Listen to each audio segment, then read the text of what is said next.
Jadi sedikit sebanyak uh, biodata tentang Encik Akasha. Beliau merupakan seorang bekas pelajar Bachelor Pendidikan Sains Pertanian dan sementara menunggu panggilan temuduga, beliau telah mencuburi bidang penternakan di dalam pengkhususan arnab. Uh, Sebelum tu, majlis kita akan bermula dan izinkan saya untuk menyampaikan serangkap pantun. Mekar mewangi bunga cempaka, sayang harumnya memukau sedah. Majlis bermula, tirai dibuka dengan alunan madah yang indah.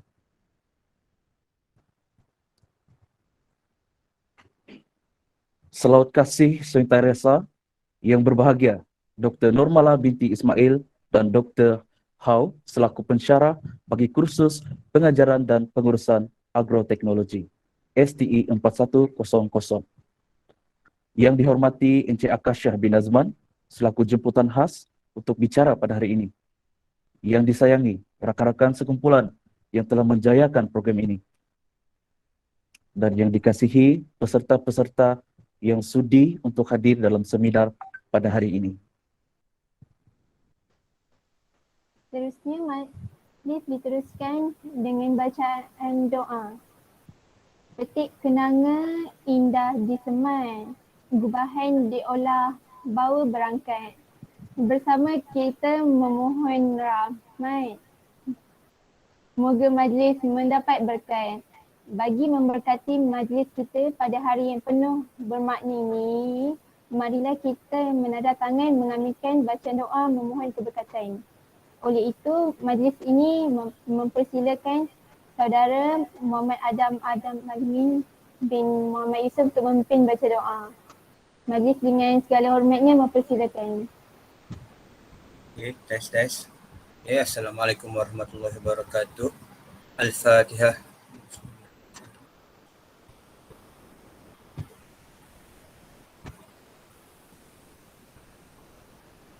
Bismillahirrahmanirrahim. Alhamdulillahirabbil alamin wassalatu wassalamu ala asyrafil anbiya'i wal mursalin wa ala alihi wa sahbihi ajmain.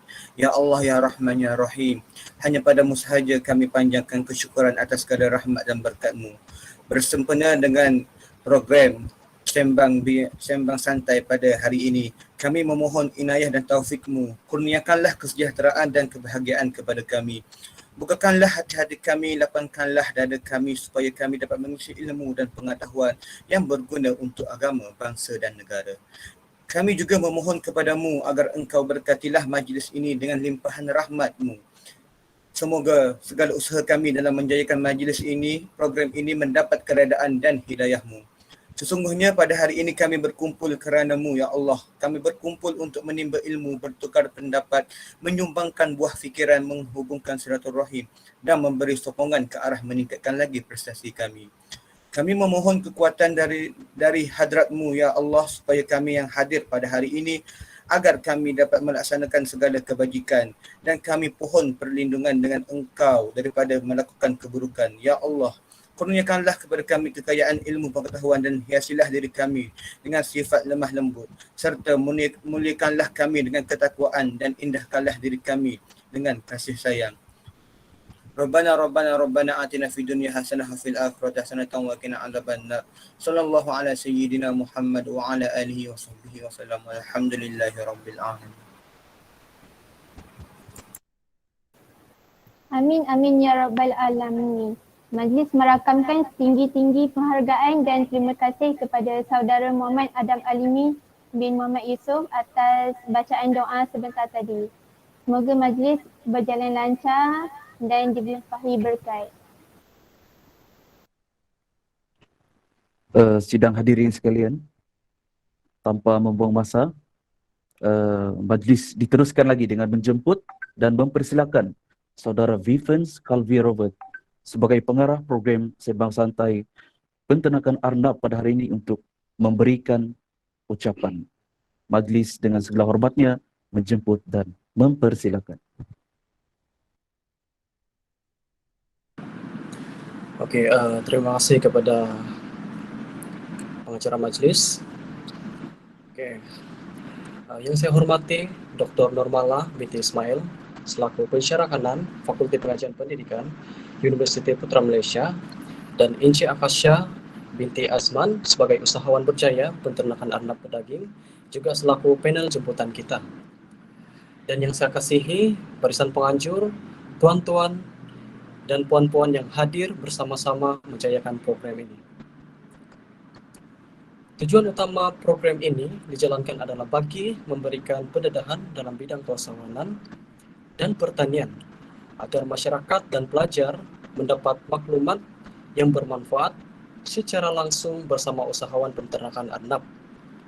Selain itu, kami sebagai tenaga penganjur berharap agar program ini mampu meningkatkan kesadaran kepada masyarakat tentang luasnya bidang pendidikan yang kita boleh ceburi dan usahakan seperti penternakan arnab ini. Di samping itu, dapat memberikan pendedahan bagaimana untuk memulakan perusahaan dalam bidang pertanian atau lebih spesifiknya lagi dalam bidang penternakan arnab. Oleh itu, besarlah harapan saya selaku pengarah program dan barisan penganjur agar program ini dapat memberikan impak kepada komuniti dalam meningkatkan kefahaman komuniti mengenai ilmu penternakan arnab dan cara pengurusannya. Seterusnya, melahirkan komuniti yang berilmu, berpengetahuan asas terhadap penternakan arnab, dan memperkasakan komuniti untuk meningkatkan pendidikan secara menyeluruh dalam bidang penternakan arnab. Seterusnya, kami juga berharap program ini memberikan impak yang mendalam kepada pelajar dalam melahirkan generasi pelajar yang bukan sahaja berpengetahuan tinggi, tetapi mampu menyumbangkan kepada pembangunan pendidikan pertanian serta kemajuan negara melalui ilmu penternakan arnab. Dan akhir sekali, dapat meningkatkan kemajuan, kecemerlangan, daya saing dan potensi setiap pelajar melalui pendidikan yang bermanfaat. Sekian dari saya. Seterusnya, saya serahkan kepada pengacara majlis. Majlis merakamkan jutaan terima kasih kepada saudara Vivens Calvi Robert di atas ucapan yang telah disampaikan sebentar tadi. Seterusnya, tanpa melengahkan masa lagi, saya menyerahkan majlis ini kepada panel jemputan kita, saudara Encik Akasha bin Azman, untuk mengendalikan sesi sembang santai penternakan arnab yang beliau usahakan. Dengan ini, saya mempersilakan. Okay, baik, terima kasih saudara pengerusi majlis. Boleh dengar suara? Boleh. Okey, baik, terima kasih. Yang saya hormati Dr. Normala dan Dr. Hau selaku pensyarah. Seterusnya yang saya hormati juga pengarah program saudara Vivian, ahli jawatan kuasa pelaksana, dan yang saya kasihi semua yang berada dalam Google Meet petang ni lah. Boleh saya share screen Boleh sekejap Boleh.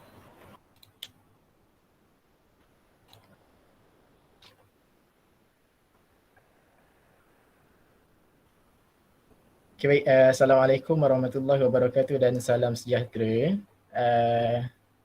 Untuk petang ni, mungkin dia bukan berupa khusus lah. Dia bukan berupa khusus, dia lebih kepada saya berkongsi.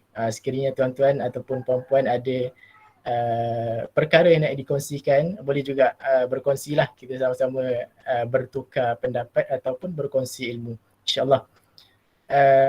Saya rasa tak perlu perkenalkan diri, saudara moderator dah perkenalkan saya. Jadi tambahan mungkin ada yang masuk lambat kan. Jadi saya perkenalkan diri sikit lah. Nama saya Akasha bin Azman, merupakan alumni UPM lah dalam Bachelor Pendidikan Sains Pertanian, dan sekarang saya sedang mengusahakan peternakan arnab lah. Kalau boleh tengok logo tu adalah logo ladang saya sendirilah, insyaAllah. Kalau tuan-tuan dan perempuan ada soalan ataupun ada yang tak jelas ataupun suara saya sangkut ke apa, boleh terus bagi tahulah.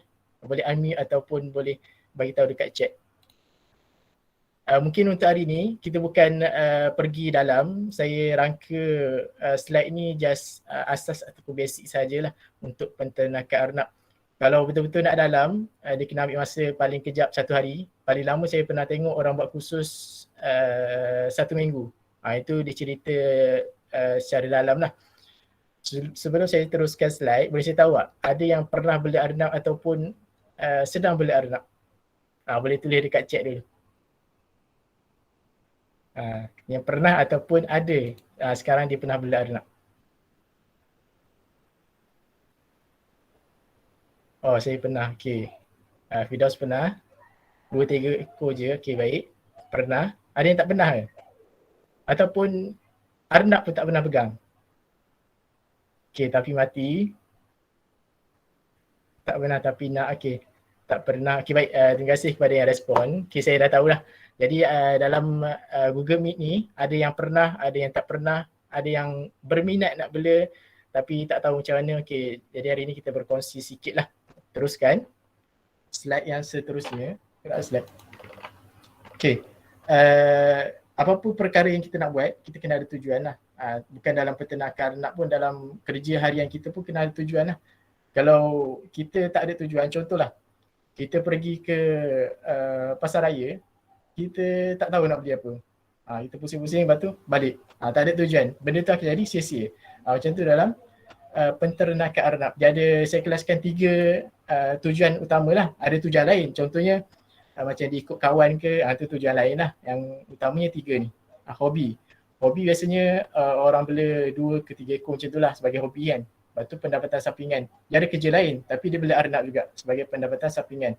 Dan yang ketiga sebagai kerjaya dia. Dia tumpu 100% kepada penternakan arnab tu.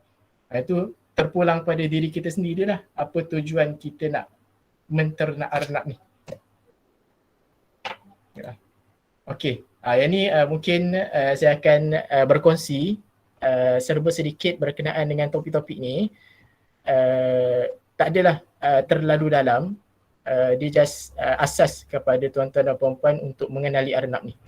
Yang pertama, pengenalan kepada arnab lah. Kita nak kenal arnab tu, baka apa dan sebagainya. Lepas tu pengurusan arnab pedaging, bagaimana kita menguruskan arnab pedaging ni daripada A sampai Z. Lepas tu penyakit dan gejala penyakit, bagaimana kita nak tahu penyakit tu, bagaimana kita nak merawat penyakit tu. Lepas tu bagaimana kita nak membiakkan arnab. Dan last sekali adalah pemasaran arnab pedaging. Dalam 5 topik yang saya akan bawakan pada petang ni, saya boleh katakan semua ni penting. Semua ni penting. Kita tak boleh. Contohlah kita nak pasarkan sahaja. Tapi benda semua atas ni kita tak ambil tahu pun. Biarlah kita bela ikut suka kan. Jadi bagaimana kita nak pasarkan kalau benda tu tak menjadi. Tu semua ni penting. Okey, masuk kepada pengenalan kepada arnab. Okey, ni adalah kenapa kita pilih arnab pedaging untuk kita usahakan kalau kita fokus kepada daging. Arnab ni saya jelaskan dulu ya. Arnab ni dia ada banyak jenis. Contoh arnab hiasan. Arnab hiasan biasanya yang jenis bulu lebat, telinga jatuh, yang ni jenis besar kan. Itu arnab hiasan. Dan arnab pedaging kita fokus sebab kita pilih adalah 3 ni. Cepat besar, cepat matang dan banyak produktiviti. Cepat besar. Saya buat 2 contoh lah. Kita ambil contoh arnab, saya ambil istilah arnab kampung lah. Senang faham kan arnab kampung. Faham kan arnab kampung kan? Yang jual dekat kedai haiwan dengan arnab daging. Beza dia, arnab pedaging lebih besar. Arnab kampung tu lebih kecil lah. Lepas tu cepat matang. Contoh matang ni, arnab pedaging, tempoh matang dia untuk betina 4 bulan. Kalau yang arnab kampung boleh sampai 6 bulan ataupun ke atas lah. Untuk jantan 5 bulan ke atas. Itu untuk arnab pedaging, dia cepat matang dan banyak produktiviti. Purata anak yang dilahirkan untuk arnab pedaging ni 5 ke 8 ekor lah anak. Jadi cepat membiak, cepat kita dapat untung. Macam tu je konsep dia. Okey, seterusnya jenis arnab pedaging.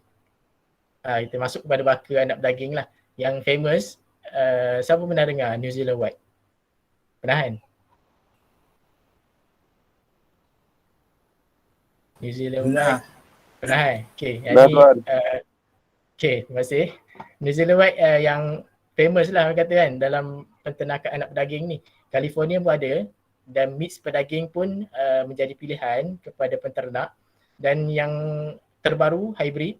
Hybrid ni dia punya prestasi lebih baik daripada arnab New Zealand White California ataupun mix pedaging. Contohnya High Coal. High Coal ni arnab yang dibawa masuk daripada luar lah. Tengok bagaimana kita nak mengenali arnab ni. Untuk New Zealand White, senang je kita nak kenal dia. Warna dia putih. New Zealand White mestilah warna putih kan. Dan mata merah. Mata dia berwarna merah. Lepas tu arnab asli dan boleh dibiarkan sama jenis dengannya. Maksudnya dia boleh dibiarkan sama New Zealand White lah, macam tu maksudnya. Dan kadar karkas ni daging arnab siap proses, dia sekitar 50 ke 60%. Contohnya lah, kita sembelih arnab 2 kilo. Berat masa hidup dia 2 kilo. Maksudnya karkas yang kita dapat tu lebih kurang dalam 1 kilo ke 1 kilo 200 gram. Itu maksud 50 ke 60% lah. Tempoh sembelihan 60 hari ke atas. Biasa 60 hari ni kita dah capai berat 1.8 ke atas lah untuk arnab New Zealand White. Arnab New Zealand White sama dengan Californian. Dia beza sikit je. Dekat telinga, hidung, kaki dan ekor. Dia ada warna hitam. Dia memang mata merah, warna putih. Dan dia sama dengan New Zealand White. Karkas dia 50 ke 60% juga. Dan tempoh sembelihan 60 hari ke atas. Okay, kita masuk ke anak hybrid. Hybrid ni dia lain sikit. Faham tak hybrid? Hybrid ni dia melalui proses dalam makmal ataupun syarikat yang mengeluarkan tu. Nama anak hybrid ni berbeza. Contohnya tadi kan, ada Altex, High Coal ni. Altex, Hyla, High Farm, High Coal. Ini bergantung pada syarikat yang keluarkan anak hybrid ni lah. Contoh High Coal, yang ni High Coal. Warna tu bergantung pada syarikat tu lah. Contoh anak High Coal ni daripada France, memang dia keluarkan warna putih sahaja. Tapi dia punya prestasi saya katakan lebih baik daripada New Zealand White ataupun California. Dan harganya lebih mahal lah. Bila import kan, harga dia sepasang saya tengok hari tu dalam 1,300 ke 1,500 sepasang. Itu untuk anak hybrid lah. Untuk anak hybrid ni, kalau penternak beli daripada France, import daripada luar kan, dia dapat pejantan. Pejantan tu dia tak boleh claim itu adalah hybrid High Coal. Sebab pejantan hanya dikeluarkan oleh High Coal. Yang tu dia punya polisi lah. Dia punya polisi. Polisi syarikat tu untuk menjaga dia punya baka jugalah. Okay, yang ni part yang penting. Saya tengok tadi ada yang pernah bela tapi mati. Yang ni kena ambil maklum jugalah bila kita bela arnab ni. Saya rasa tak banyak berbeza dengan bila kita bela ayam. Saya rasa ramai dalam ni yang pernah bela arnab, bela ayam dalam kos dekat ladang tu kan. Jadi dia tak berbeza banyak. Yang antaranya adalah persekitaran hendaklah bersih, higien, suasana yang sunyi, tiada gangguan haiwan lain, kurang pergerakan pekerja atau pelawat keluar masuk, dan arnab mula aktif pada suhu sejuk dan tidak aktif pada suhu panas. Jadi biasanya kalau penternak tu memang jaga benda ni, bila dia dapat kehadiran pengunjung ataupun pelawat yang terlalu ramai, kita tak boleh hadkan orang kan. Jadi orang datang kita buka saja, tapi langkah perawatan dia kita kena cepat-cepat bagi anti-stress kepada arnab tersebut. Kita bancuhkan dalam air lah, sama dengan ayam, bagi anti-stress. Dan arnab ni jangan salah tertukar dengan ayam lah. Arnab ni dia aktif pada waktu malam, dia kurang aktif pada waktu siang. Maksudnya siang tu dia tidur ataupun dia rehat, malam barulah dia aktif. Okay, yang ni saya amat menitik beratkan jugalah berkenaan dengan sejarah keluarga, keluarga arnab ni, dan kita kena jaga benda ni. Kita kena jaga, jangan sama sekali kita kahwinkan arnab tu sama adik-beradik ataupun seibu, maksudnya sama ibu, sebapa sama bapa, senenek dan semoyang dan ke atas lah. Maksudnya kita kena rekod lah setiap arnab yang lahir dekat dadang kita tu supaya kita nak elakkan benda ni berlaku. Kadang-kadang saya tengok dekat kedai haiwan kan, ni tak tahulah salah siapa, kedai haiwan dia campur sekali semua. Kita tak tahu adik-beradik yang mana kan. Dia boleh berlaku kahwin adik-beradik. Kalau kita tak jaga benda ni lah akan berlaku sebelah ni. Jika berlaku kahwin adik-beradik seibu sebapa ni, dia akan menancapkan pertumbuhan anak. Anak tu akan lambat besar, kelahiran anak cacat, berlaku kecacatan pada gigi panjang dan gigi siung, kuku terlalu panjang. Itu sebab genetik dia dah bercampur ataupun genetik dah rosak lah maksudnya. Badan anak tidak sama besar, ada anak kecil, ada besar. Tapi kita beli waktu yang sama. Itulah sebab dia telinga jatuh. Telinga jatuh ni kalau baka yang memang telinga jatuh memang jatuh lah. Kalau jenis ibu ayah dia telinga tak jatuh tapi anak dia telinga jatuh, maksudnya ada benda yang tak sepatutnya berlaku lah. Patut antibody anak lemah, cepat mati dan sebagainya. Itu bila kita kahwinkan adik-beradik ataupun seibu sebapa. Okey, ciri-ciri pemilihan baka yang baik. Sebelum kita nak pilih baka tu, kita kena tengok dulu benda-benda ni. Sebab semua benda ni penting supaya kita dapat kurangkan kos kerugian. Kalau seekor mati tu dikira rugi, ada kos kerugian lah walaupun seekor mati. Yang pertama cepat besar, mestilah kita nak arnab kita cepat besar supaya kita cepat jual. Lepas tu cepat matang, telinga besar. Telinga besar ni fungsi ni adalah kalau tuan-tuan perempuan pegang arnab, telinga arnab tu panas kan. Dia membebaskan suhu badan arnab tu. Dia menstabilkan suhu badan arnab tu. Makin besar telinga makin bagus lah. Lepas tu bulu pada tapak kaki tebal. Ini pun penting. Sebab kalau bulu nipis dia akan bawa penyakit kaki. Nanti kita tengoklah penyakit pada kaki arnab tu. Lepas tu kepala bulat, bulu tidak terlalu nipis dan tidak terlalu tebal dan tahan pada penyakit. Okey. Setakat ni tuan-tuan dan puan-puan ada soalan ke? Boleh saya teruskan lagi? Tak ada. Tak ada? Okey, baik. Baik, terima kasih. Kita teruskan lagi kepada pengurusan arnab pedaging. Kita nak menguruskan arnab pedaging tu.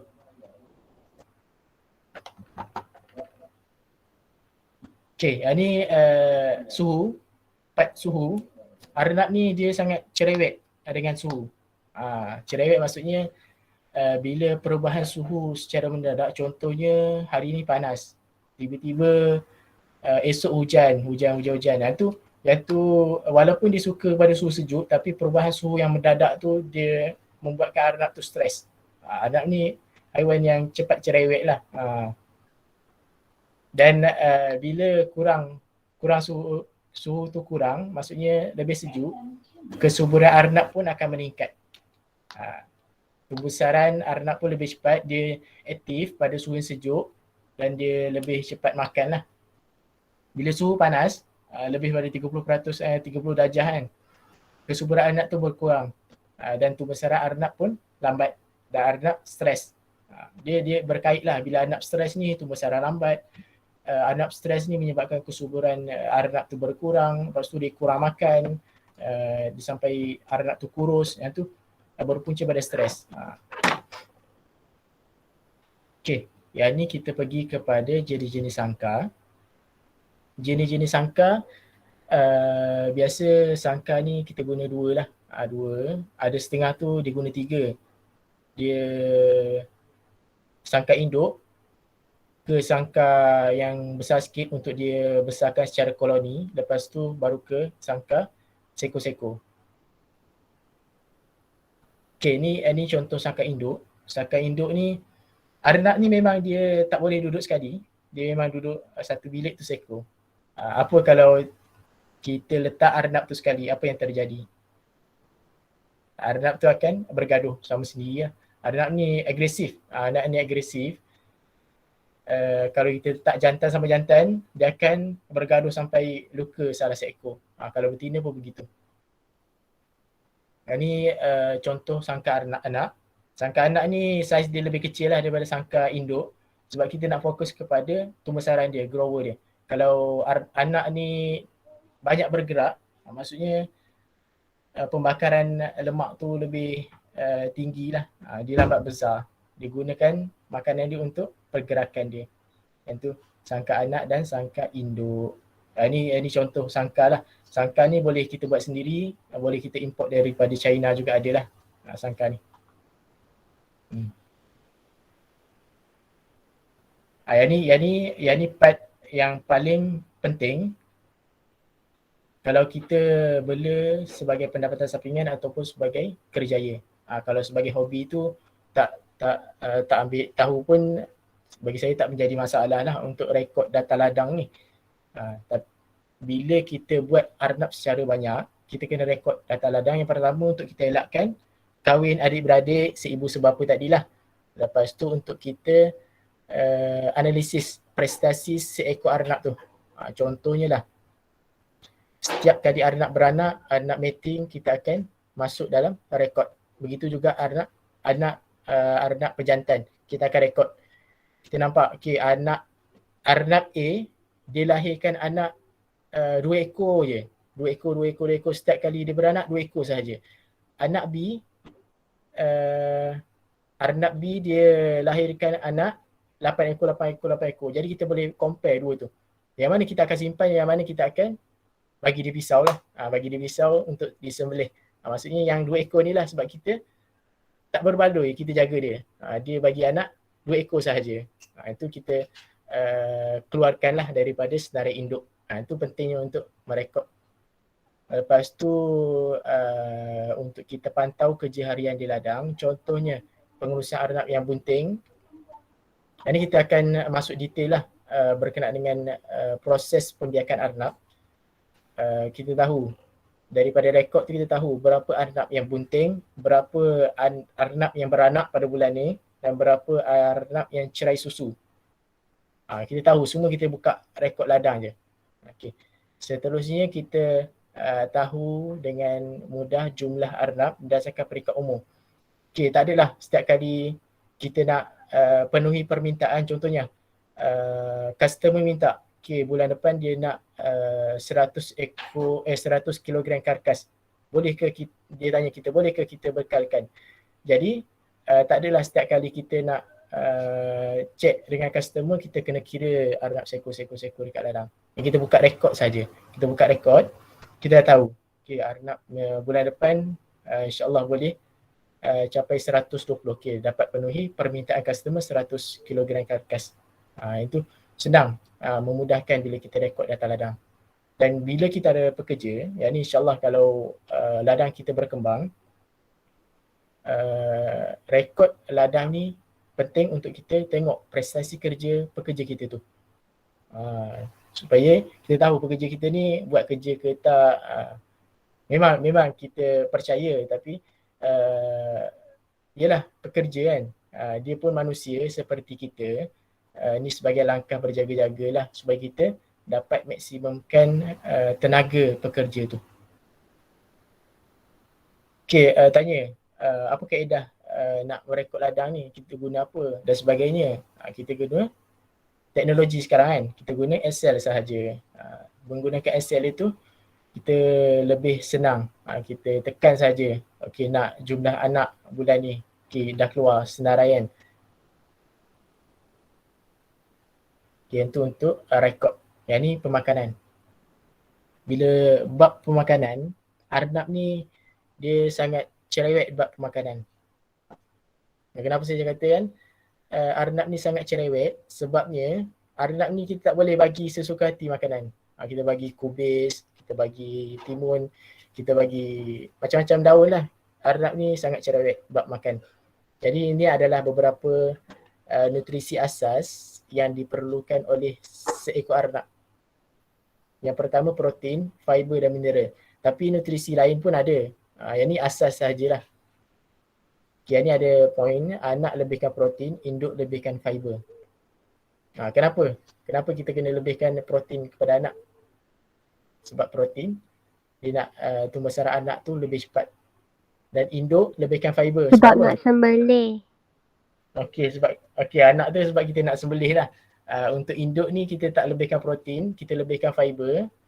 Sebabnya kita nak arnab induk tu terlalu obesity. Kita tak nak dia obesity, kita nak dia maintain fit sahaja. Bila dia obesity banyak mendatangkan penyakit ataupun dia malas nak kahwin dan sebagainya. Itu kita lebihkan fiber kepada induk ataupun pejantan. Ya, ada arnab obes. Ya, ada arnab obes. Dia macam manusia lah arnab ni. Ada yang kurus, ada yang obes. Dia bergantung pada makanan yang kita berikan. Okay, ni makanan utama arnab. Biasa saya pun utamanya adalah pellet lah, sebab lebih mudah. Tapi ada beberapa isu berkenaan dengan pellet ni. Kenaikan harga pellet semakin hari semakin meningkat kan. Dan setengah penternak ni menjadi berfikir dua kali lah bila dia nak menggunakan pellet totally 100% kan. Jadi ada makanan tambahan. Bukannya arnab ni tak boleh bagi benda lain, tapi kena tengok kepada makanan tambahan yang sesuai lah. Contohnya Timotehe. Timotehe yang macam Aida cakap kan. Timotehe sangat sesuai untuk induk sebab dia tinggi fiber. Alfafahe, lepas tu daun hijau. Daun hijau ni ada pantalaran dia, daun hijau. Kita tak boleh bagi direct kepada arnab.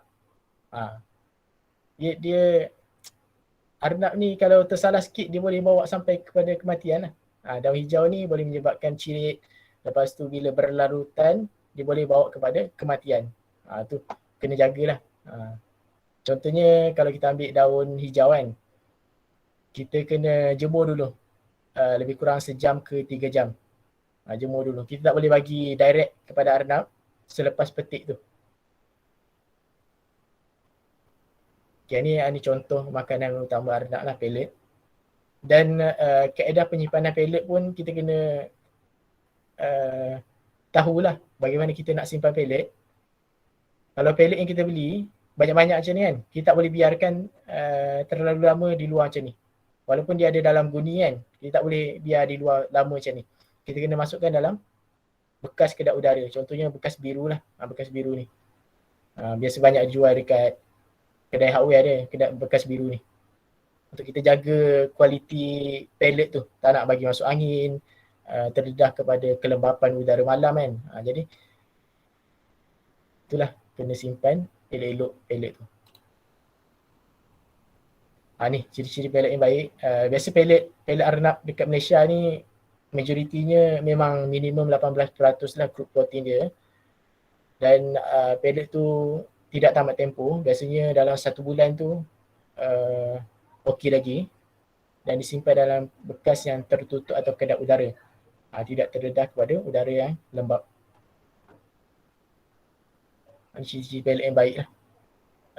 Saya selitkan dalam 3 minggu lepas kalau tak silap, dekat ladang saya sendiri, saya selitkan cerita sikit lah.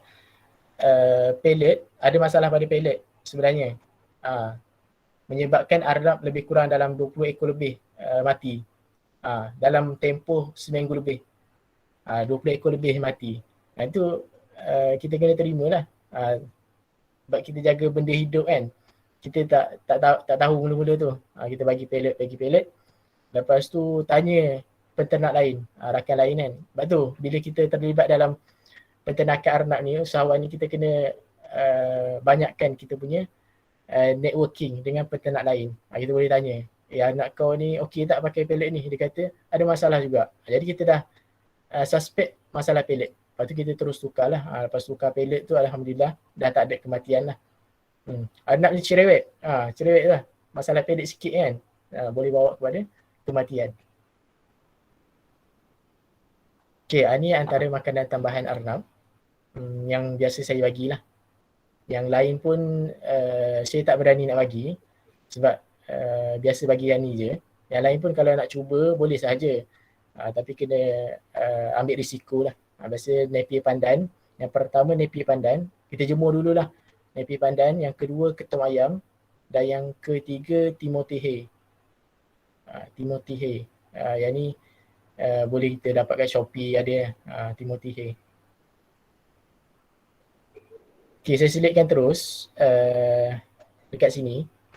Bila kita terlibat dalam penternakan arnab ni, secara tak langsung kita terlibat dalam proses tanam pokok. Contohnya pokok ketum ayam.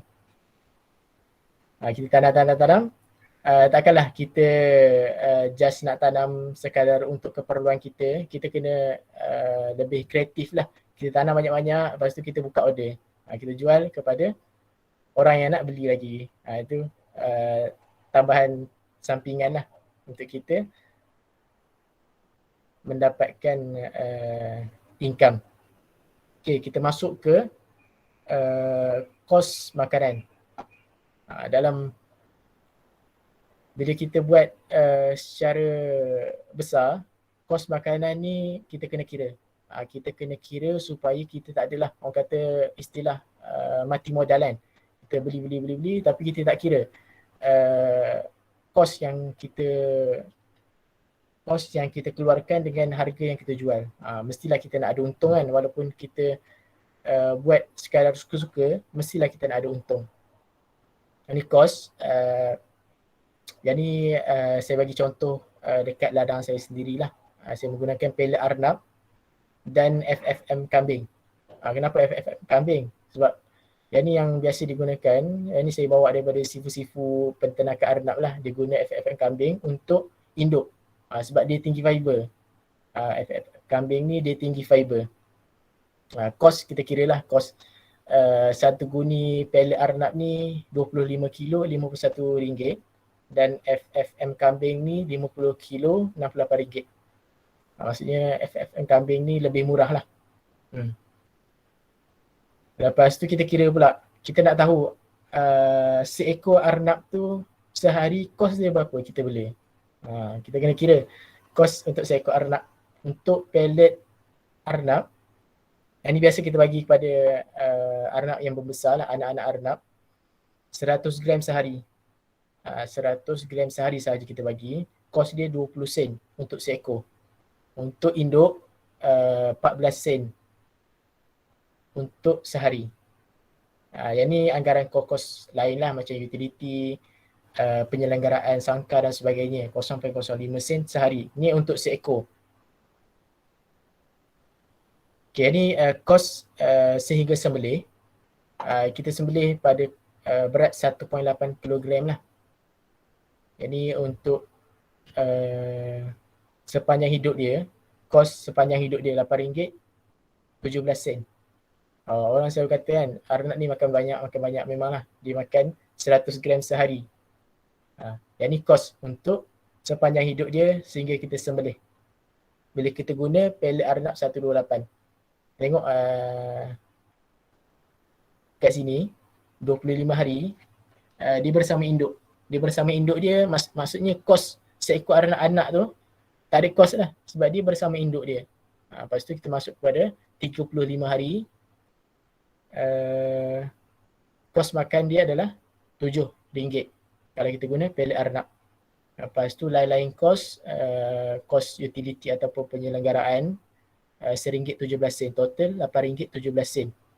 Jadi untuk seekor arnab. Kalau biasanya kalau kita jual hidup, seekor arnab 1 kilo boleh capai RM12. Biasa kalau kita berat 2 kilo lah, kita ambil 2 kilo, kita jual hidup, boleh jadi RM24 satu ekor. Beza kan kos. Kos dia RM8.17 sahaja untuk seekor. Dan kita jual RM24 seekor. Itu kalau kita jual hidup lah. Kalau kita jual sembelih, lagi banyak lah. Contoh sembelih, proses karkas RM35 sekilo. Kalau kita kira kat sini kan, 1.8, karkas dia akan dapat separuh daripada berat dia. Contohlah 2 kilo. 2 kilogram kita dapat 1 kilogram. 1 kilogram karkas kita jual RM35 dengan kos yang ni sahaja. Jauh beza kan. Jadi kita nampak bila kita bela banyak ni, kita nampak kos tu mahal. Bila kita bela banyak ni, walaupun ini seekor, kita darab lah kalau ada 200 ekor, darab lah dengan 200 ekor. Berapa kos setiap 2 bulan. 2 bulan kan, 60 hari. Ini untuk kambing, pelet kambing. Dia lebih mahal lah sebab pelet kambing ni dia kurang protein dan tumbesaran arnab tu lebih lambat lah. Lebih lambat. Dia sampai 75 hari baru mencapai 1.8 kg. Jadi untung beli ni lah. Walaupun harga dia mahal, tumbesaran arnab tu cepat. Okay, yang ni elakkan arnab stres. Yang ni penyakit stres ni sangat-sangat kata risiko lah kepada arnab tu bila arnab ni stres. Bukan manusia saja stres kan, arnab pun ada yang stres. Okay, apa punca stres arnab ni? Macam tadilah saya katakan, cuaca tidak menentu, kadang panas, lepas tu hujan, panas hujan, tu arnab tu stres. Arnab pun keliru, hujan ke panas ni, sejuk panas kan, dia pun stres. Lepas tu kehadiran tetamu yang ramai menyebabkan arnab tu stres. Bagi saya kehadiran tetamu yang ramai tak menjadi masalah. Yang menjadi masalah ni bila membuat bising, arnab tu terganggu. Lepas tu mengganggu arnab pada waktu rehat. Yang ni untuk kita kurangkan pergerakan pada waktu siang. Maksudnya tengah hari, petang, pagi tu kita kurangkan pergerakan, kita masuk. Biasa saya masuk ladang pun pada waktu malam lah. Kita kena ikut arnab ni. Sebab kita jaga dia, kita kena ikut waktu dia. Macam tu lah. Biasa siang saya jarang masuk ladang lah. Reban tu. Lepas tu bunyi yang bising, elakkan. Yang bunyi bising ni pernah raya tahun ni, raya puasa, ada jiran lah, jiran main mercun, bunyi yang kuat. Dan esoknya ada 3 ekor tak silap mati. Kita suspek mercun tu lah. Mungkin dia terkejut dan sebagainya. Kita boleh tahulah punca daripada situ. Sebab biasanya tak mati pun. Tiba-tiba esok mati. Okey, dah tahulah sebab mercun. Lepas tu gangguan dari haiwan lain. Contohnya daripada haiwan berbisa. Lepas tu ayam. Ayam pun boleh menyebabkan arnab ni stres tak? Dia naik atas sangkar, lepas tu dia berkokok dan sebagainya. Arnab tu tak boleh buat apa. Dia stres. Lepas tu menukar makanan secara mengejut. Yang ni contohlah. Kita guna pellet arnab. Tiba-tiba esok pellet arnab tak ada. Lepas tu kita ganti terus dengan pellet kambing. Yang tu tak boleh. Dia ada cara dia. Contohnya lah. Hari ni pellet tak ada. Kita tanya semua kedai tak ada. Tak ada jual kan. Lepas tu bagaimana kita nak buat ni, pellet tak ada ni, adalah esok hari puasa untuk arnab. Esok arnab wajib berpuasa, semualah sebab pellet tak ada. Kita tak boleh ganti dengan pellet yang lain secara mengejut. Esok dia puasa, bukan puasa tanpa air, tanpa makan lah. Dia puasa pellet saja. Dia esok, dia makan daun-daun hijau, dia makan hay, dia makan Timothy hay kan. Lepas tu dia makan daun-daun pisang. Keesokan harinya baru kita bagi pellet tu. Kita bagi pellet pun bukan kita bagi 100 gram, kita bagi 20 biji saja. Lepas tu kita bagi lagi daun pisang dan sebagainya. Kita tengok najis dia okey, baru kita bagi pellet yang baru tu. Yang tu kena tahulah bagi kaedah-kaedah kita nak tukar pellet kan. Kadang itu pun boleh menyebabkan arnab tu mati. Kita tukar pellet secara mengejut. Lepas tu persekitaran yang tidak bersih.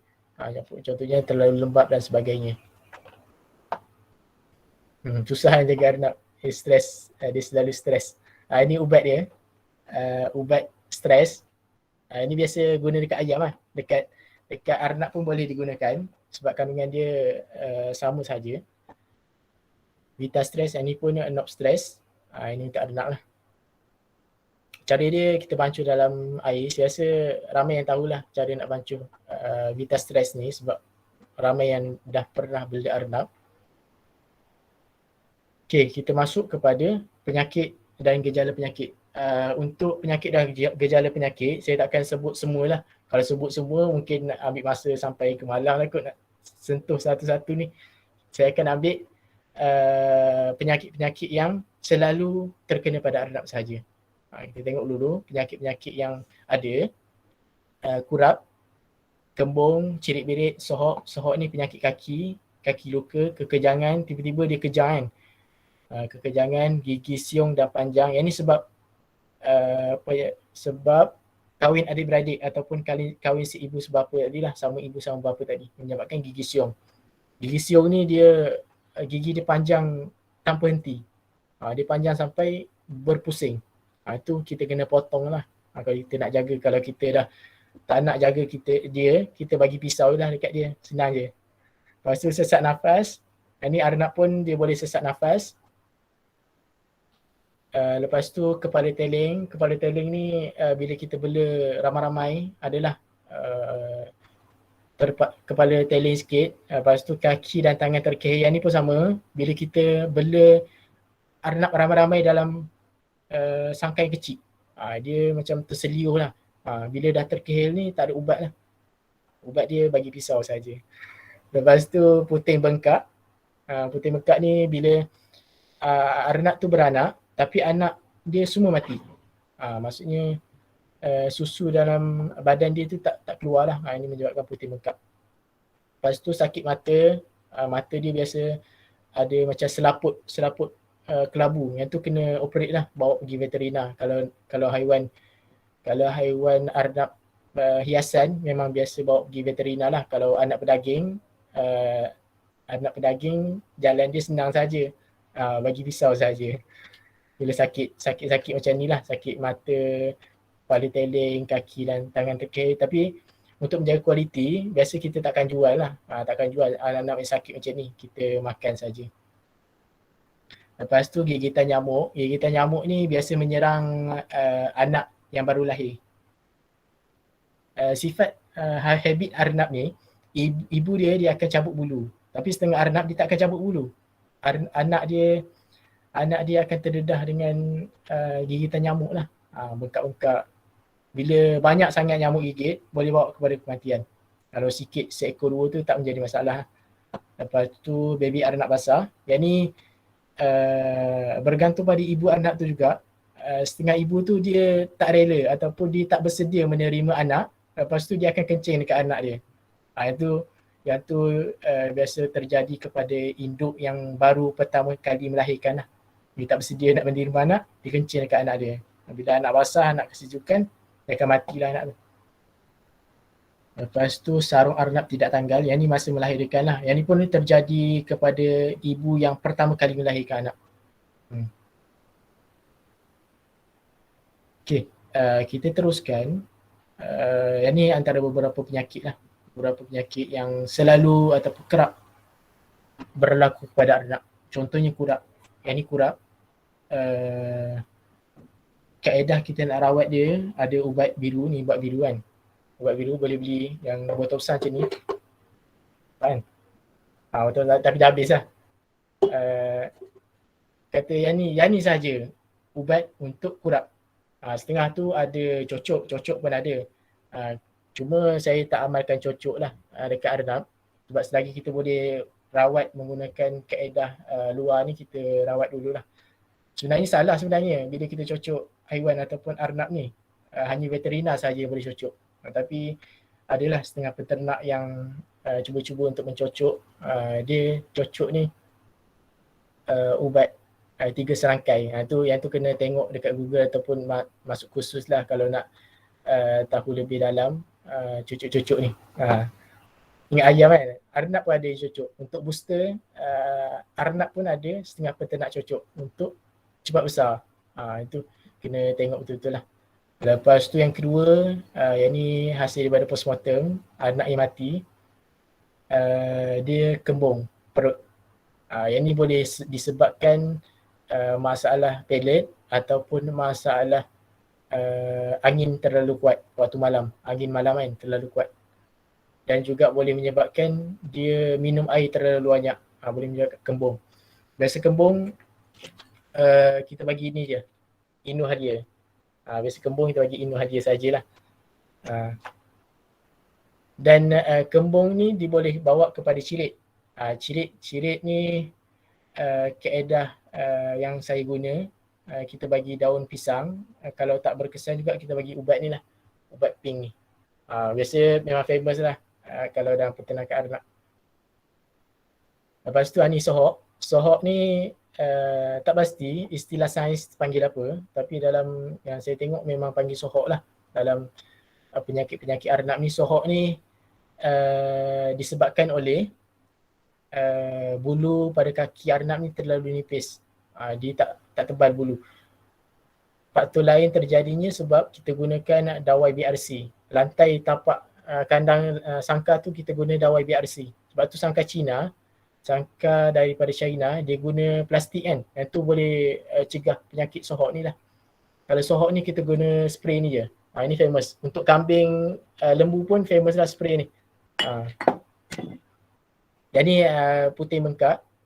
Putih bengkak ni sebab arnab ni tak menyusukan anak lah. Dia lahir semua anak dia mati. Yang ni boleh bawa pergi veterina. Kalau nak try juga buat sendiri, boleh cuba belah sendiri tapi macam kejam kan. Boleh baik bawa pergi veterina untuk veterina operate lah. Dia macam susu basi tapi dia terkumpul kat sini. Okay, setakat ni ada soalan ke? Macam cakap seorang kan? Ada soalan ya? Saya nak tanya, yang penyakit sohok tu, dia berjangkit ke? Boleh masuk penyakit lah. Dia macam luka-luka pada kaki lah. Dia berjangkit kepada anak lain? Dia tak berjangkit. Okay, bila sentuh penyakit berjangkit kan, kurap pun dia tak berjangkit. Dia tak berjangkit kepada anak-anak lain. Kalau anak arnab tu telah dititik ubat ni lah. Ni kita istilah mencegah daripada kita merawat. Setiap bulan kita akan titik. Maksudnya kalau ada arnab yang terkena kurap, arnab yang dah dititik dengan ubat biru ni tak akan terkena lah. Macam tu lah. Sebab tu sebab tu lah arnab anak-anak mudah mati. Okay. Ada soalan lain ke? Saya nak tanya yang apa tu spray yang buat penutup warna hijau. Jadi nama apa spray tu? Zoosemex. Zoosemex. Dia fungsi dia macam mana fungsi spray? Dia aerosol. Yang ni aerosol. Biasa kalau luka pada lembu orang guna Riset kan. Riset ada aerosol kan. Biasanya ni lah. Dia warna biru. Spray ni pun warna biru. Cecair dia warna biru. Spray biru. Terima kasih. Dia banyak jenis lah. Tapi yang saya guna memang yang ni lebih berkesan lah. Dia banyak jenis. Ada yang penutup putih. Dekat kedai haiwan adalah. Ada soalan lain ke? Sebelum kita masuk pembiakan anak berdaging. Tuan Akasha. Sila. Nak tanya, arnab ni ada vaksin ke? Vaksin, setakat yang saya tahu tak ada vaksin. Cuma dia ada cocok hormon. Hormon perangsang untuk dia on heat. Okey, beres. Okey, baik. Ada lagi ke soalan lain? Boleh kita teruskan. Salam. Tuan, saya nak tanya tuan. Okay. Macam mana tuan yang dimaksudkan dengan tak boleh kahwin seibu sebapa ataupun senenek semua yang tadi tu? Boleh jelaskan tuan? Okey, baik. Terima kasih atas soalan. Bagaimana kita nak contohnya lah. Anak A dengan anak B, dia sama ibu. Tapi lain bapa. Berlainan bapa tapi sama ibu. Maksudnya dia lahir dalam cycle yang lain lah. Maksudnya yang ni cycle pertama, yang ni cycle yang kedua. Dia tak boleh kahwin sama jenis dia. Sesama ibu, dia sama ibu tak boleh. Walaupun dia berbeza ibu tapi dia sama bapa. Bapa dia sama tak boleh. Berbeza ibu. Dia pun tak boleh kahwin sesama dia lah. Lepas tu senenek, dia sama nenek. Maksudnya sebab tu kita rekod kita tahu, okey yang ni nenek dia yang ni bapa dia yang ni ibu dia yang ni. Ataupun dalam rekod kita rekod semualah sampai ke moyang dia. Moyang dia yang dekat betina lah. Kalau datuk dia boleh. Datuk boleh ataupun naik ke atas lah. Yang jantan boleh. Dan setengah peternak dia ada buat kajian sendiri dah. Dia kahwinkan anak dengan bapa. Anak dengan bapa dia boleh. Dan anak-anak yang dilahirkan sampai tingkat yang keempat tu dia akan keluar pure breed balik. Contohnya kita biarkan local breed, dia akan balik kepada asal pure breed. Itu saya tak pernah cubalah. Menjawab ke Tuan Edi? Terima kasih tuan, terima kasih tuan. Okey, baik. Soalan dekat chat.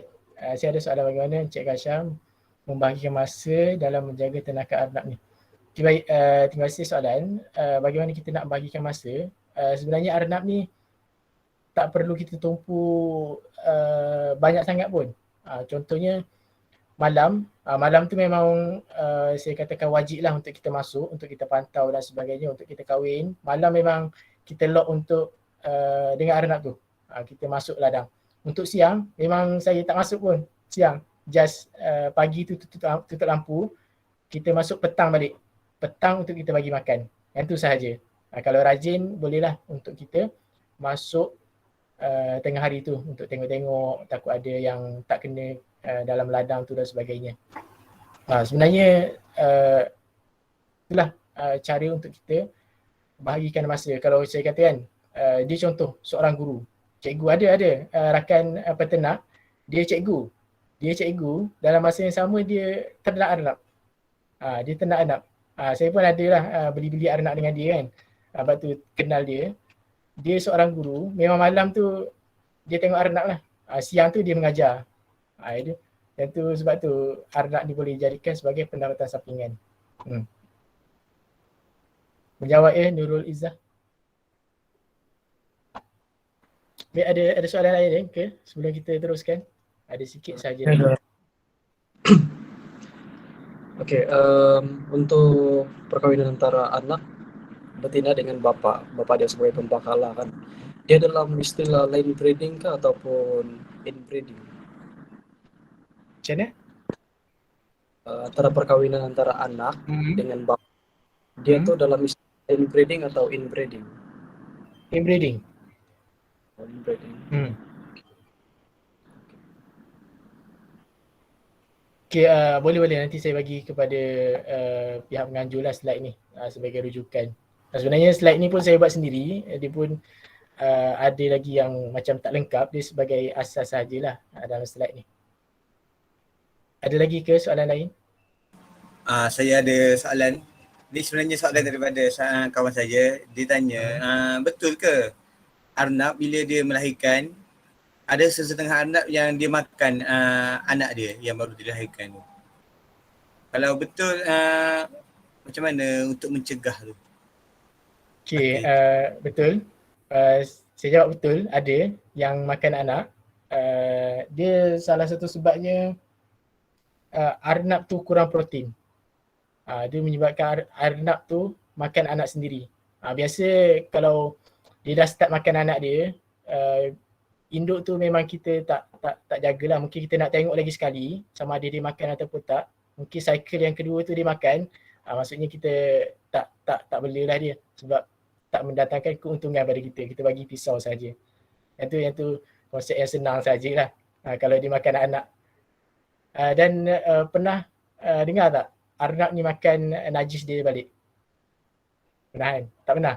Okay. Pernah kan? Yang tu sebabnya. Tu kan lumrah kan? Memang lumrah, tapi dia boleh jadi sebabnya.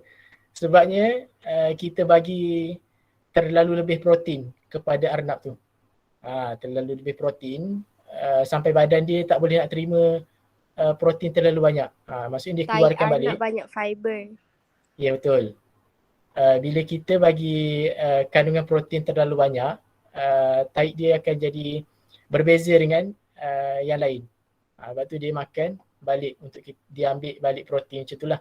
Kalau dalam nak lebih dalam tu kena buat rujukan sikit lah, R&D sikit. Ada lagi ke?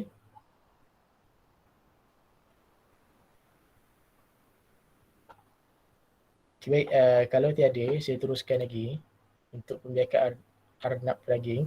Okay, yang ni part penting untuk kita kenal jantina arnab. Saya ada kawan, bukan kawan lah, bapa saudara, tanya dia bela arnab tak? Dia bela arnab, tapi dia cakap dia dah bela setahun tapi tak beranak pun. Dia memang panjat, arnab ni memang panjat sama sendiri tapi tak beranak. Dia pun tanya, kenapa? Saya tanya dia, kenal tak anak tu jantan betina? Dia kata tak tahu, dia bela je. Jadi dia tak tahu jantan ke betina. Arnab ni, arnab betina bila dia on hit, maksudnya dia dah bersedia, dengan betina pun dia akan panjat sama dia lah. Betina dengan betina pun dia panjat. Jadi kita tersilap dekat situ. Okay, kita ingatkan jantan dengan betina lah sebab dia panjat kan. Jadi betina dengan betina pun dia panjat. Yang ni biasa saya guna jugalah kaedah ni untuk kita tahu arnab tu on hit. Kita letakkan 2-3 ekor arnab betina sekali, lepas tu kita tengok yang panjat tu kita letak kepada jantan lah. Biasa berjaya lah. Okay, seterusnya, okay, yang ni part yang paling penting lah. Part yang paling penting, proses pembiakan arnab. Okay, bermula daripada hari pertama. Ini saya rangka daripada hari pertama lah. Yang ni bila arnab tu dah matang, umur dia dah 4 bulan dan perjantan 5 bulan, dan yang ni jangan sama sekali kita matingkan arnab tu bawah umur. Dia punya kejadian anak tu tak elok lah. Biasa anak tu kurang, lepas tu dia tak pandai jaga anak. Itu memang kalau 3 bulan, memang kalau kita bagi pun kalau dia nak berjaya, tapi hasil yang kita dapat tu tak memberangsangkan lah. Pastikan arnab tu matang dulu sebelum kita kahwinkan dia.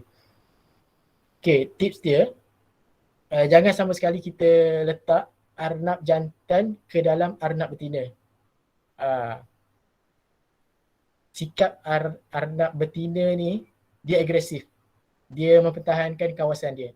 Bila ada arnab jantan masuk dalam kawasan dia, memang dia akan bantailah.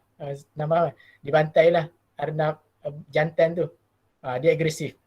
Tapi bila kita nak mating, kita angkat arnab betina ke sangkar arnab jantan. Dia rasa okey, ni tempat orang, okey. Dia lebih baiklah. Macam tu. Lepas tu bila kita dah satukan dia, tak perlu tinggal lama. Setengah orang yang tak tahu kan, setengah kita bela sebagai sahaja hobi kan, kita letak sekali. Sampai 2-3 hari, kita letak sekali jantan dengan betina. Yang tu risiko kecederaan kepada jantan. Betina ni dia agresif. Bila dia tak nak, dia akan cederakan jantan tu. Itu sifat arnab betina lah. Sama ada dia ada respon. Bila dia ada respon, kita next ke hari seterusnya lah. Contohnya hari ni. Yang ni ada respon. Ada respon maksudnya dia on hit lah. Dia on hit dan dia akan tumbang. Maksudnya dia tumbang ke tepi macam tu lah. Dia dah masukkan benih dia. Dan keadaan satu lagi, dia tiada respon. Dia tak ada respon. Betina tu kita letak kan, dia tak ada respon. Dia buat tak tahu je. Maksudnya dia tak nak lah tu. Dia tak nak. Maksudnya emosi dia tak stabil ke, dia stres ke dan sebagainya, dia tak nak. Lepas tu kita biarkan dulu. Kita biarkan dulu 2-3 hari baru kita satukan balik. Okay, kita teruskan. Kalau yang berjaya ni, yang berjaya kita akan rekod dalam rekod lah. Dalam rekod, okay, hari sekian-sekian, hari sekian-sekian, anak induk A, ibu A dengan jantan B berjaya. Lepas tu, selepas 14 hari, yang ni penting ni 14 hari ni, nak menentukan sama ada arnab tu bunting ataupun tidak. Tak adalah kita tunggu sampai 31 bulan. Kenapa arnab ni tak beranak ni? Sebenarnya tak mengandung, tak bunting. Itu penting hari yang ke-14 ni untuk kita palpate Palpate ni kita cek bawah perut dia. Kita cek bawah perut dia, kita rasa ketulan biasa 14 hari ni 2 jari ni lah ketulan-ketulan. Biasa kalau pertama kali nak try, saya sarankan untuk try 20 hari ke atas lah sebab lebih jelas kita rasa. Kalaulah masa kita palpate ni, kita cek, okey tak ada anak ni, tak ada benjolan-benjolan kan, tak ada ketulan, okay, anak ni tak bunting. Kita balik semula hari yang pertama ni. Dan kita ikut proses balik lah, kalau tak ada respon pun kita balik hari yang pertama. Dan sampailah, kalau kita rasa okey ada benjolan-benjolan kan, ada ketulan, kita rekod, okey, yang ni lulus. Masuk ke hari yang ke-28. Baru kita masukkan Nesbok. Nesbok ataupun biasa guna raga yang dekat kedai RM2 kan. Raga. Tapi raga jangan terlalu awal masukkan, sebelum hari yang ke-28, hari yang ke-20, 25 kita dah masukkan. Jangan. Sebab arnab ibu ni dia akan agresif bila dia mengandung. Bila dia mengandung, dia akan gigit semua benda yang ada. Dia rasa mengganggu lah. Raga tu mengganggu bagi dia. Sebab tu dia gigit sampai rosak lah raga tu. Lepas tu hari yang ke-28 baru kita letakkan hari yang sesuai lah. Lepas tu jangka lahir 30 hari. Hari yang ke-30. Arnab ni dia mengandung, dia bunting 30 hari saja, 1 bulan. 1 bulan. Kejap kan? Kalau nak dibandingkan dengan haiwan lain, kambing, lembu lama. Yang ni hari yang ke-30. Bagaimana kita nak tahu arnab ni dah bersedia ataupun dia dah dekat-dekat dengan jangka dia? Kadang sampai 35 pun ada, hari yang ke-35 baru dia melahirkan ada. Tanda-tanda dia contohnya, kita tengok arnab tu gelisah saja. Gelisah maksudnya dia tak duduk diam. Kejap-kejap ke hulu ke hilir, dia bangun, dia tak duduk diam.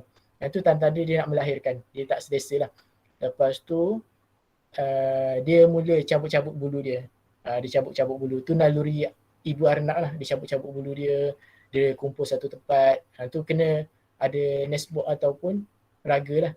Lepas tu lain kita nak tahu dia dah bersedia nak melahirkan, dia kutip rumput-rumput. Contoh hay yang kita bagi kan, rumput tu kita bagi, dia tak makan. Dia kutip, dia kumpul satu tempat. Yang tu kita tahu okey, tak lama lagi dia nak melahirkan anak lah ni, mungkin kurang dari 1 hari lah dia akan lahirkan. Lepas tu bila dah lahir, kita rekod.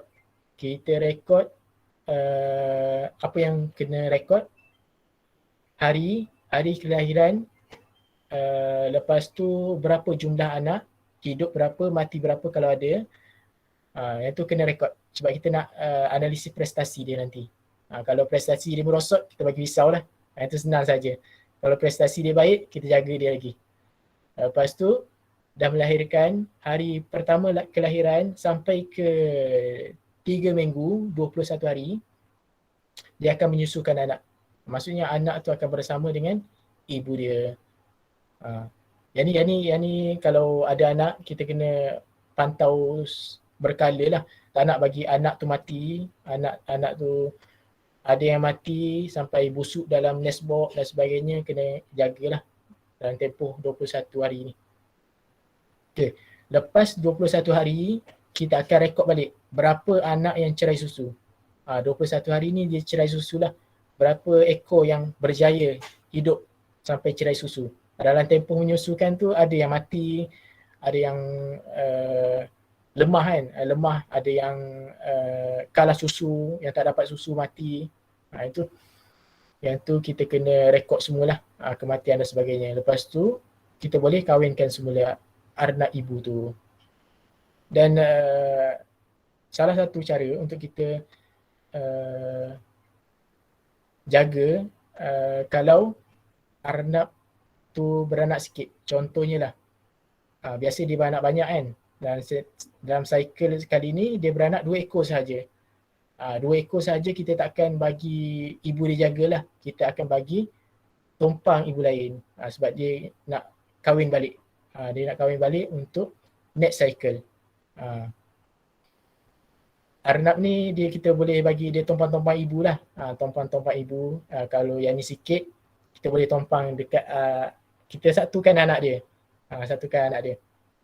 ada tips daripada sifu-sifu peternakan arnab. Dia kata arnab ni dia guna deria bau. Deria bau daripada deria penglihatan dia. Dia cam, okey ni anak dia ni. Ni anak dia, ni anak tumpang ni. Dia tak akan bagi susu dekat anak yang tumpang tu. Macam mana kita nak buat? Cara dia, kita sapukan sikit minyak wangi, kita spray sikit minyak wangi dekat anak-anak arnab tu. Lepas tu kita calik sikit dekat hidung dia. Okey, dia bau. Okey, semua anak dia bau sama. Itu cara dia lah kalau kita nak letak arnab tumpang. Ada soalan ke untuk bab proses pembiakan ni? Daripada awal sampailah cerai susu.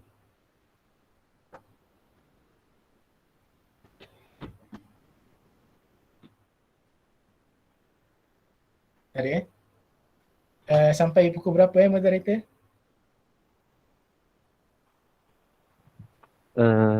Lebih kurang 3:30. Okey, baik. Ada soalan lagi? Tak ada Jadi kau tengok ada yang tengah beli arnab tu, boleh cuba aplikasikanlah cara ni untuk kita dapat anak-anak arnab yang comel. Okey, kita teruskan. Kalau tak ada soalan untuk part ni, okey, part pemasaran arnab pedaging.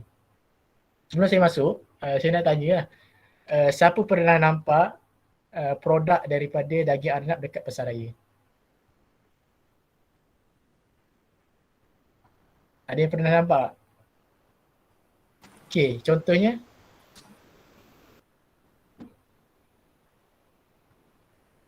sate dekat pasaraya. Okey. Pasaraya bukan frozen food. Dia bukan kedai-kedai makan tapi dekat pasaraya. Maksudnya dekat Pantai Timur ke, dekat Ekon Jaya ke, yang ni dekat Pantai Timur lah, ataupun dekat Big One ke. Pasaraya macam tak ada kan. Ada pernah sebab saya tak pernah jumpa lagi. Yang biasa kita jumpa daging arnab dekat kedai-kedai frozen. Kan, betul kan? Jadi tu peluang. Yang tu peluang untuk kita pasarkan daging arnab dekat pasaraya. Okay, sebelum kita masuk kan, mungkin saya buka sikit lah kita punya minda. Saya ceritakan isu kenapa kebanyakan daging arnab ni tak masuk dekat pasaraya. Cara angkat tangan ke? Sila. Kalau nak bersuara boleh unmute lah. Okay, tak ada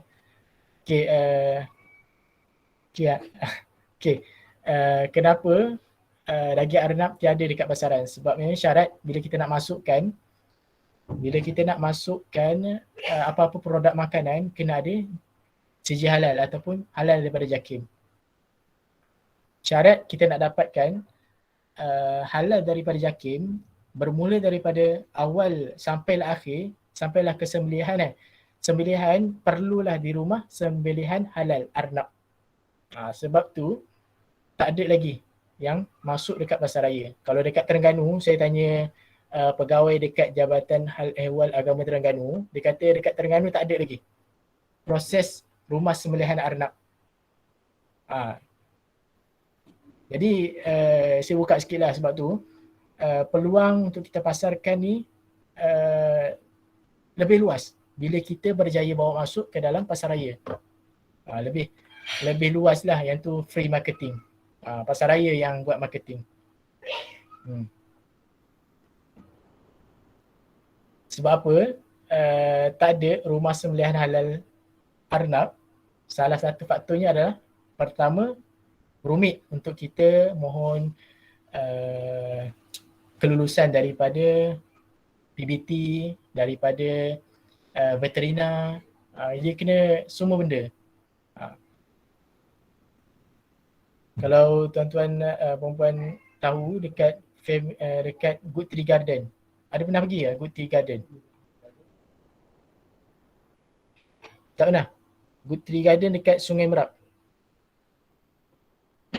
Situ ada satu rumah sembelihan halal arnab.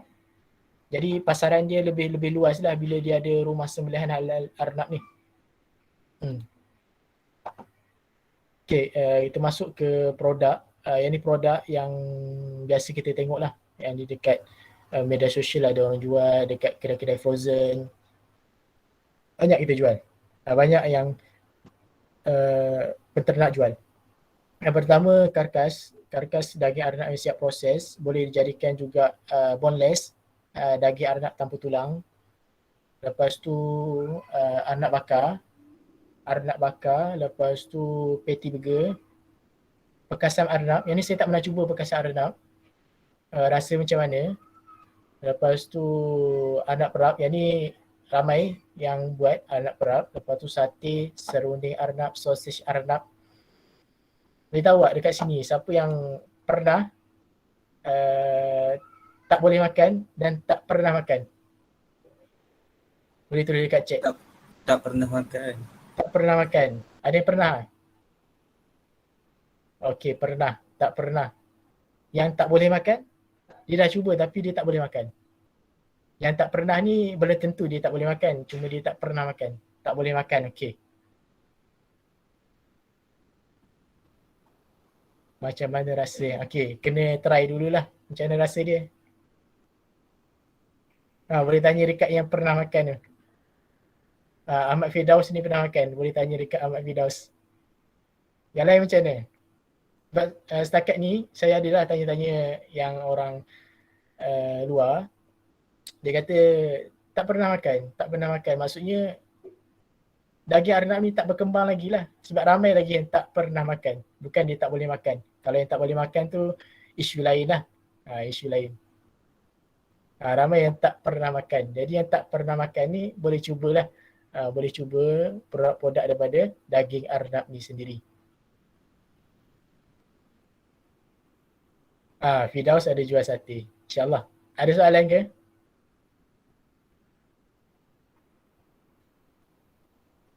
Ada soalan? Nak tanya pasal harga dia. Kalau yang macam karkas tu biasa dia ikut kilo ke macam mana jual dia? Okey, baik. Terima kasih. Untuk karkas ni biasa ikut kilo. Kalau belah-belah pantai timur dengan pantai barat, harga dia berbeza. Pantai barat lagi mahal lah. Pantai timur biasa jual 35 per kilo. Karkas. Yang ni lah, seekor ni. Karkas. Kalau belah pantai barat, saya pernah tanya boleh capai 43 per kilo. 43 ringgit sekilo. Jauh berbeza. Sebab tu setakat yang saya buat ni, permintaan daging karkas ni banyak belah-belah pantai barat lah. Sebab dia kata belah-belah ni murah kan. Bagi kita dah ada untung, kita supply lah. Kita supply saja.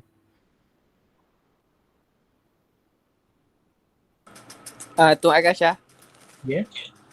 Daripada proses pertama tu, maksudnya proses daripada pelihara sampai sembelih sampai frozen kan, tu Tuan Akasha sendiri ke yang usahakan? Terima kasih Firdaus. Ya, memang kita usahakan sendirilah daripada awal sampailah ke customer. Kita buat sendiri.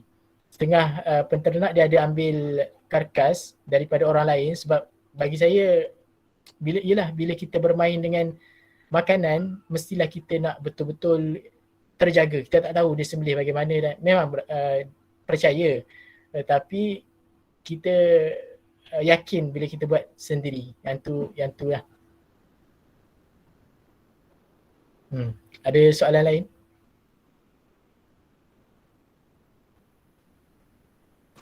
Saya nak tanya, kan sekarang kan macam cuaca tak menentu, ada kala hujan, ada kala tak kan.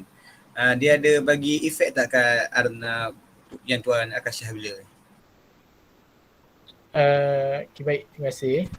Bagi efek tak pada arnab, hujan panas, permulaan hari tu yang nak masuk bulan hujan kan, adalah beberapa ekor yang kata tak bermaya, maksudnya dia tak aktif. Tak aktif tu kita boleh anggap dia ada masalah lah. Dia ada masalah. Jadi kena cepat-cepat rawat masalah dia. Kita contohnya lah, arnab ni senang je. Kita boleh tahu dia ada masalah ataupun tak daripada makanan dia. Contoh kita bagi 100 gram hari ni. Esok kita bagi makanan dia tak habis. Okey, kita boleh tahu okey arnab ni bermasalah. Kita boleh check dia kembung ke tak. Kita ketuk perut dia kan. Kita tahu okey ni kembung, bagi ubat kembung. Lepas tu check benda lain pula. Okay, ada kurap. Mungkin sebab kurap lah kot dia kurang makan, dia kurang aktif. Mungkin stres, kita bagi ubat stres. Itu daripada makanan kita tahu dia ni sihat ataupun tak. Kalau dia makan habis je, okey ni sihat dah ni. Daripada Eddie, ada grade ke arnab ni?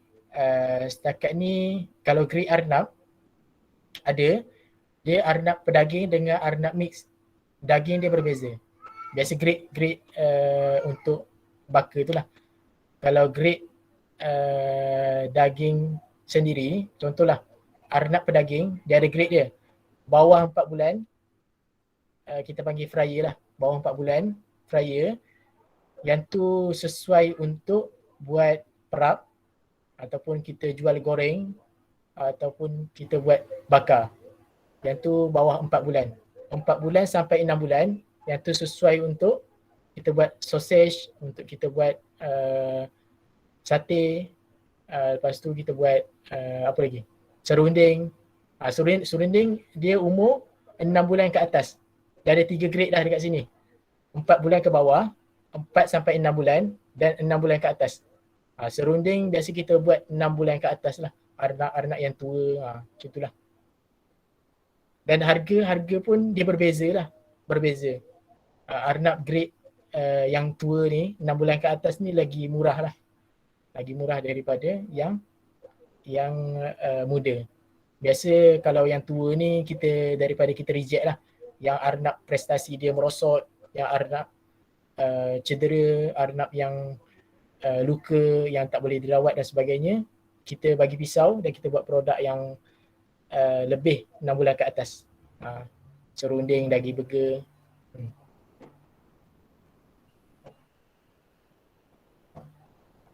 Ada lagi ke soalan yang lain? Dia ada 6 minit lagi.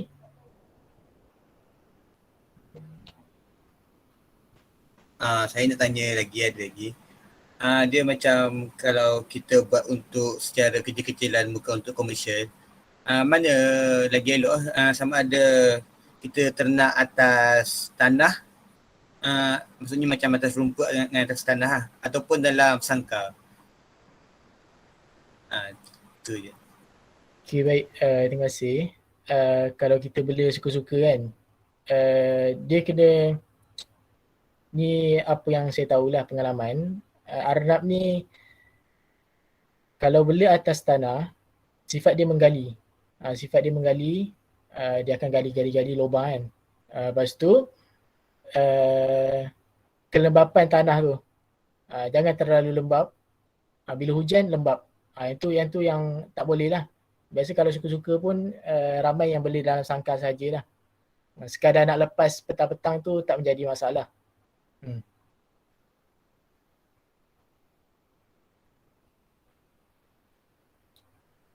Ada lagi ke soalan yang lain? Mungkin ada yang tak jelas daripada atas-atas ke?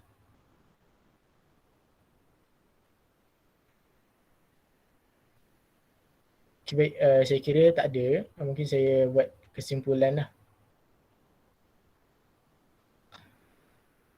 Okay, baik, kalau tiada, saya rasa ramai pelajar universiti lah dalam kos Bachelor Pendidikan Sains Pertanian.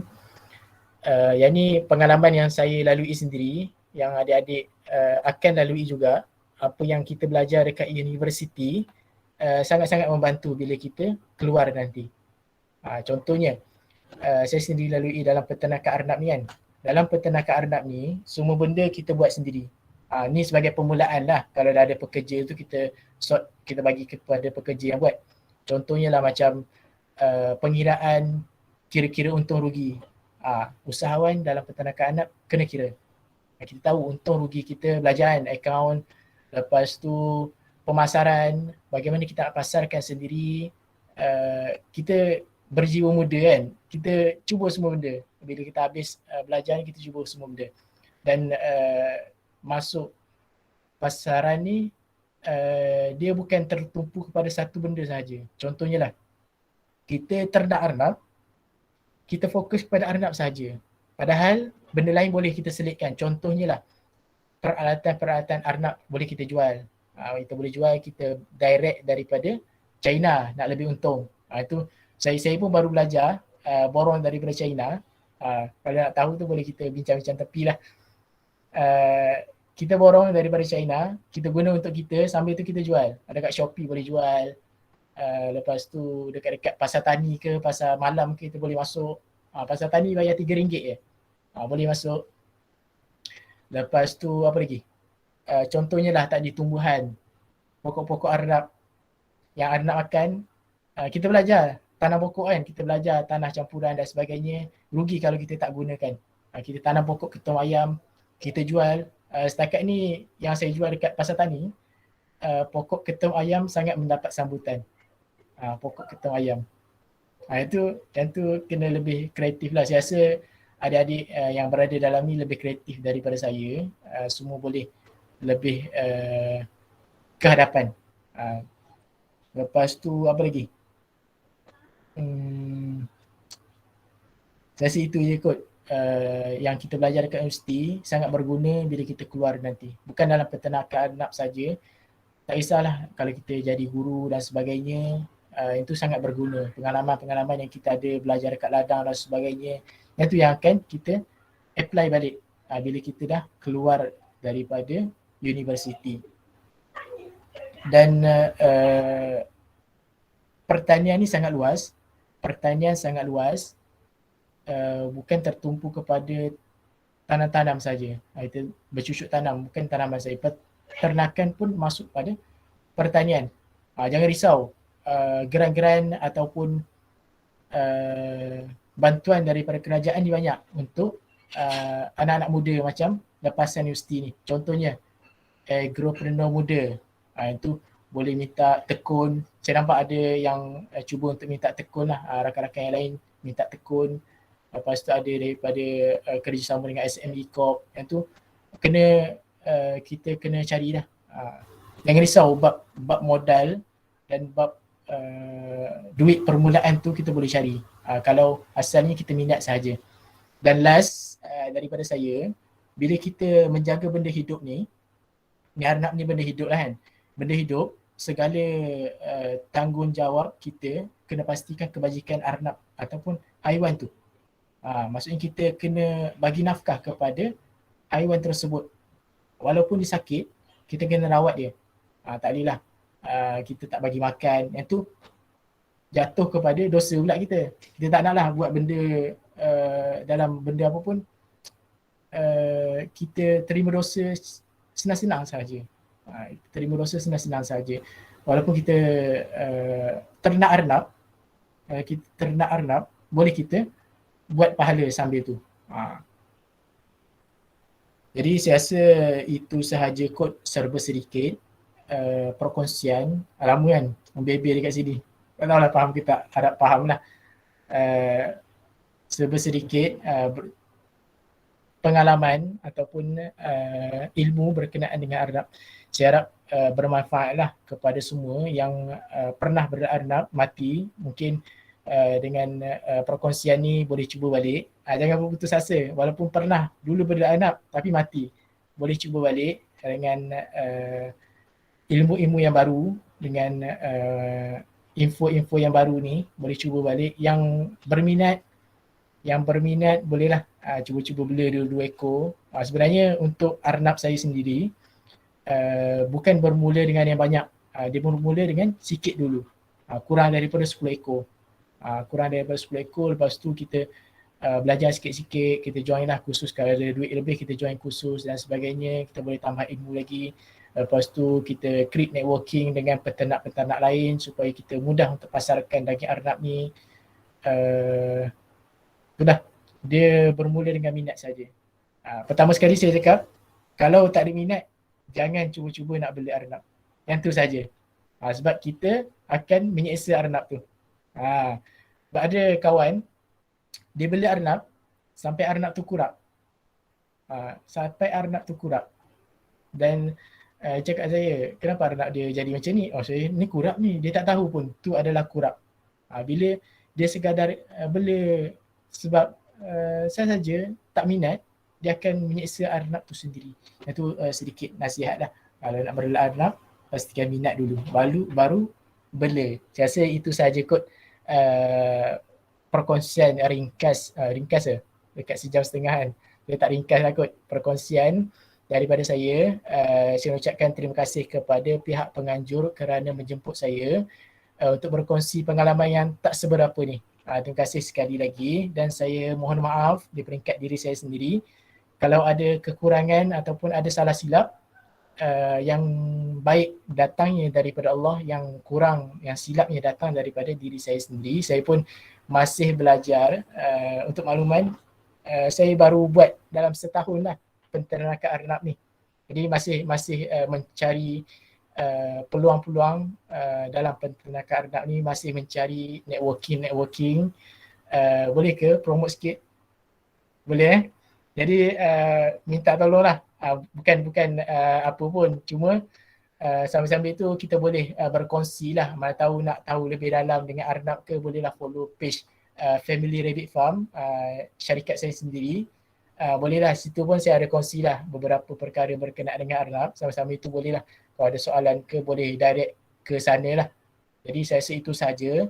Saya mohon maaf sekali lagi kalau terlebih masa 3 minit dan ada kurang dan sebagainya. Saya mohon maaf, itu sahaja daripada saya. Assalamualaikum warahmatullahi wabarakatuh dan selamat petang. Jutaan terima kasih diucapkan kepada Encik Akasyah bin Azman kerana telah menyumbang ilmu beliau dalam sembang santai penternakan arnab sebentar tadi. Sememangnya ia merupakan satu ilmu yang cukup hebat dan semoga ianya memberi manfaat kepada kita semua. So untuk sesi yang seterusnya, hari ini kita ada kuis Kahoot yang akan dikendalikan oleh Cik Dahlia dan Hidayah. So dengan ini saya ingin menjemput Cik Dahlia dan Cik Hidayah untuk mengendalikan sesi kuis Kahoot. Dipersilakan. Minta apa stop sharing tu? Niza boleh sharing. Dengan minta apa? Stop sharing. Okey.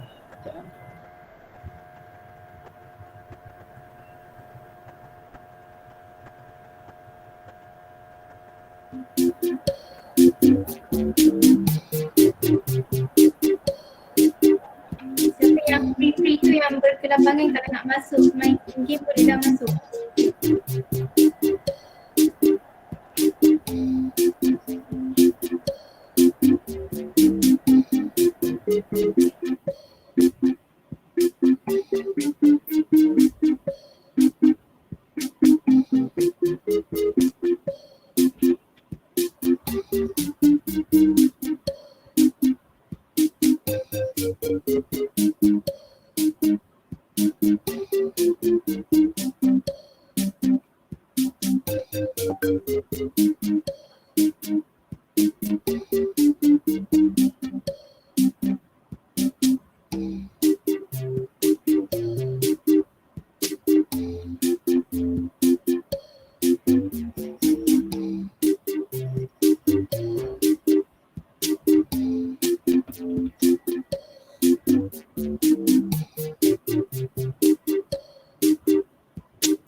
Niza, kita nak tunggu berapa orang nanti nak start?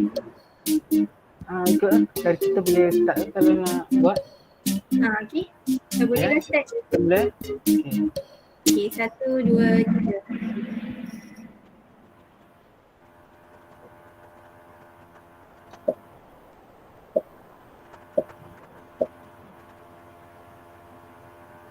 Okey, soalan yang pertama, apakah nama penuh Encik Akasyah?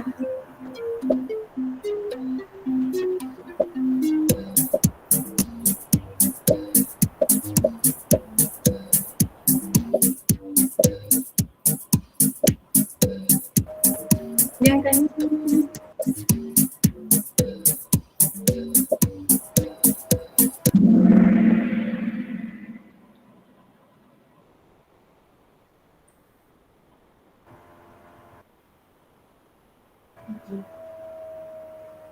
Okey, soalan kedua, di mana nama kawasan peternakan anak yang dilakukan?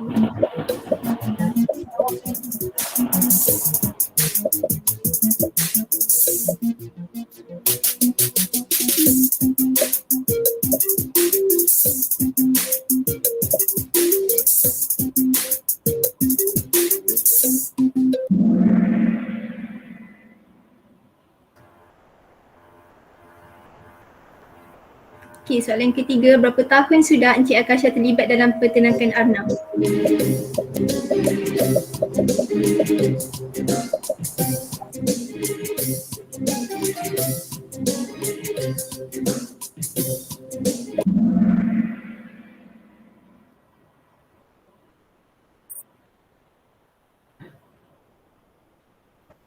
Okey, soalan keempat, berapakah purata kilo makanan arnab dalam tempoh sehari?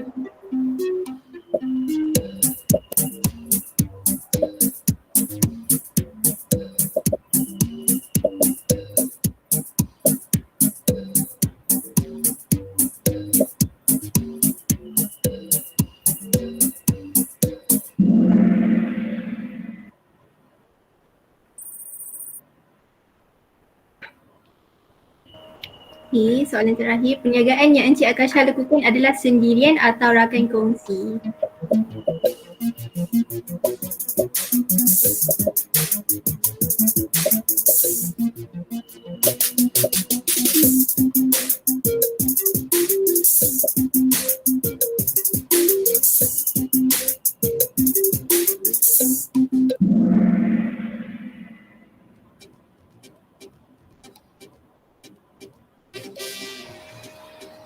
So, tempat ketiga, Nana. Tempat kedua, Ada. Tempat pertama, Next.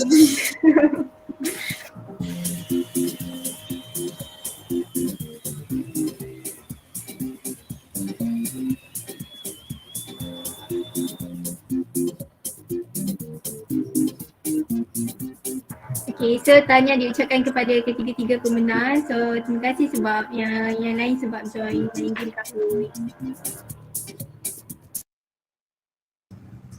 So dengan berakhirnya sesi kuis kahut tadi, sekarang kami daripada pihak penganjur ingin menjemput para hadirin dan peserta untuk menjawab satu Google Form, feedback Google Form untuk program ini daripada semua peserta. Dan sebelum kita mengakhiri majlis, saya ingin menjemput semua partisipan untuk membuka kamera bagi sesi fotografi.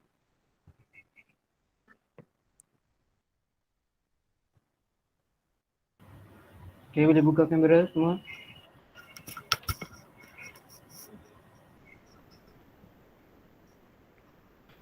Okay.